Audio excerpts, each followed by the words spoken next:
regarding the incarceration of the attempted coup of General Obasanjo, in which General Yaradua and others were implicated. Again, I was not a member of the Provisional Ruling Council. I wasn't part of any of those decisions. The only intervention I could make was to privately appeal for a different outcome. But they were found guilty, and again, they were sent, the prison service was asked to look after, to take care of them. Now, they communicated directly with the Controller General of Prison, who then, as his minister came and told me that, look, he had this instruction. The only intervention I made was, I said, look, tell me which are your best prisons in this country. He said, Jos and Port Harcourt.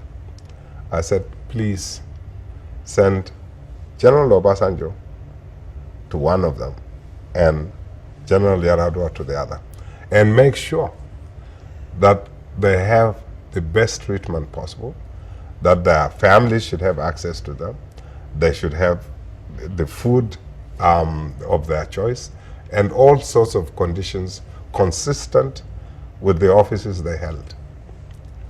That's all. Now, when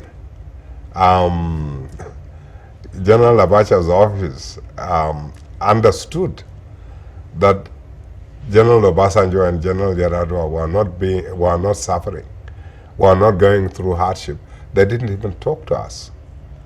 They took direct charge of them. Their custody was no longer a responsibility of the prison service. Major Al-Mustafa took direct charge, and they had them transferred to Yola and in the east, Abakaliki. And they were really harassed. We had no involvement, we had no responsibility. But even then, I did, and bless his soul, if he was around, somebody like late President Yaradua, the junior president, the junior brother of General Yaradua would have confirmed that I did everything possible to make life as easy and comfortable as possible. Late Stella Obasanjo, every time she was going to Yola to visit her husband, would pass by my house, ask for food, would give her money, and make sure that her husband, to the best, in the best possible way, his conditions were ameliorated. I was aware that people like Alhaji Ahmed Joda, people like Dr. Mahmoud Tukuru, were sending him foodstuffs. They were attending to his needs, and I encouraged it. So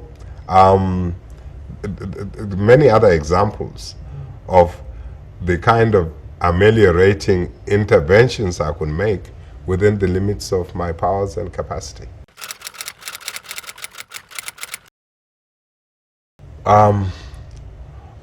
Many mistakes we made. Of course, misreading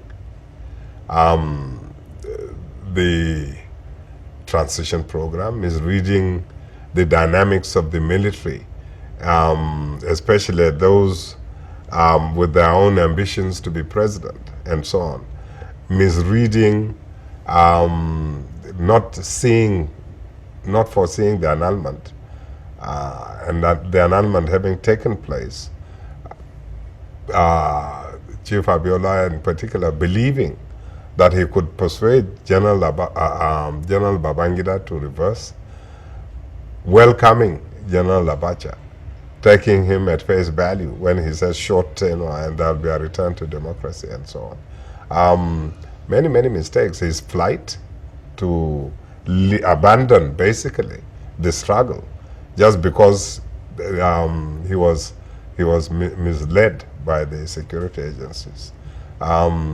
His reliance on personal structures rather than the party structures, and so on. In my case, I guess because I had my own views, I had my own take. Um, I didn't just put them aside and say, okay, I'll follow whatever Chief Abiola said or did, right or wrong, I believe or I didn't. I didn't adopt that attitude. Poof, I don't know what difference I would have made if I did. What difference it would have made to the outcome. We made many strategic, tactical, and judgmental mistakes, far too numerous to enumerate. We are human beings.